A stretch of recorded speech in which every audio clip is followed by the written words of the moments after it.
Trump की जीत से कैसे हिजबुल्लाह बौखला गया है, उसने इजराइल के किन किन इलाकों में हमला किया है, जबकि इजराइल ने लेबनान में कहां-कहां बमबारी की है। तो इजरायली सेना का लेबनान पर भीषण हमला हुआ है। बेरूत एयरपोर्ट पर इजरायली एयर स्ट्राइक और इजरायली एयरफोर्स ने यह बमबारी की है। बड़ी जानकारी ये कि बेरूत एयरपोर्ट के पास ये स्ट्राइक की गई है, ये बमबारी की गई है और इजरायली एयरफोर्स ने ये बम बरसाए हैं।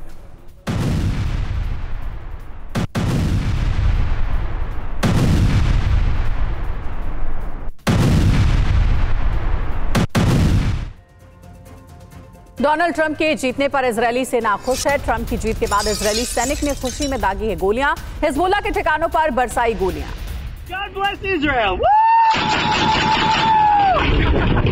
सुमित हमारे साथ इस वक्त जुड़े हुए हमारे सहयोगी। सुमित, हम देख रहे हैं कि ट्रंप उधर जीतते हैं और उसके बाद से जो वॉर जोन है, वॉर ग्राउंड है, वहां पर भी बहुत अलग तरीके से इसको रिसीव किया जाता है।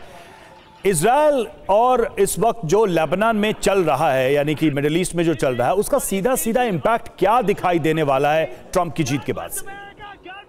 देखिए, बिल्कुल उसका बहुत मेजरली इफेक्ट पड़ेगा, खासतौर पे इन सारी जगहों के ऊपर। अगर आपको याद होगा कि 24 घंटे पहले इजराइल में जो बदलाव हुए, खासतौर पर जो उनके डिफेंस मिनिस्टर को हटाया गया, वो सबसे बड़ा बदलाव था। और कहा यह जा रहा था कि ये इसलिए किया गया कि अगर डोनाल्ड ट्रंप नहीं आते तो उसको लेकर ही प्रिकॉशनरी मेजर्स भी लिए गए थे कि अगर डोनाल्ड ट्रंप नहीं आए, कमला हैरिस आ गई, तो फिर निश्चित तौर पर नेतन्याहू अपनी टीम में बदलाव करना चाहते थे। लेकिन अब नेतन्याहू के लिए एक बड़ा पॉजिटिव पॉइंट माफ कीजिए ये है कि लगातार उनके हाथ में सारी चीजें अमेरिका की तरफ से ना सिर्फ उनको एक बड़ा सपोर्ट लगातार मिल रहा है, बल्कि अब वो सपोर्ट आगे भी उसी तरीके से मिलता रहेगा। और खास बात ये कि डोनाल्ड ट्रंप अपनी बातचीत में या फिर अपने कई मंचों से बात जाहिर कर चुके हैं कि मिडिल ईस्ट में ईरान की, आप कह सकते हैं कि उसके वजूद को लेकर या उसकी लगातार प्रभाव को लेकर वो साफ तौर पर निशाना खड़ा कर चुके हैं। और आपको याद होगा कि डोनाल्ड ट्रंप पर जो अटैक हुए थे उसमें ईरान के कई के लोगों के शामिल होने की इंटेलिजेंस ने जानकारी दी थी। तो निश्चित तौर पर आप मानिएगा कि लगभग आने वाले वक्त में ईरान की मुश्किलें बढ़ेंगी।